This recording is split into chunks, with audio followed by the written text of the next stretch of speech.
বৃহস্পতিবার রাতে কেউ মারা গেলে ওই আত্মাটা কোথায় যায় এটা যদি জানেন আপনি অবাক হয়ে যাবেন। দেখেন, আমরা অনেকেই অনেক সময় বৃহস্পতিবার রাতে আমাদের মধ্যে অনেকেই মারা যায়, আর প্রত্যেক মানুষকে কিন্তু মৃত্যুর স্বাদ গ্রহণ করতে হয়। আল্লাহ রাব্বুল আলামিন নিজে জানিয়েছেন, কুল্লু নাফসিন যায়িকাতুল মাউত, everyone has to take the test of death.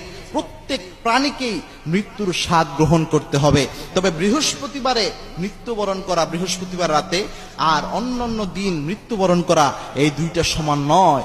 আল্লাহর হাবিব সাল্লাল্লাহু আলাইহি ওয়াসাল্লাম নিজে জানিয়েছেন, মুসনাদে আহমদের হাদিস, মুসনাদে আহমদের 6546 নম্বর হাদিস, যে ব্যক্তি জুমার দিন ইন্তেকাল করে, জুমার রাতে ইন্তেকাল করে, ওই ব্যক্তির কবরে আল্লাহ রাব্বুল আলামিন কোনো আযাব দেওয়ায় না।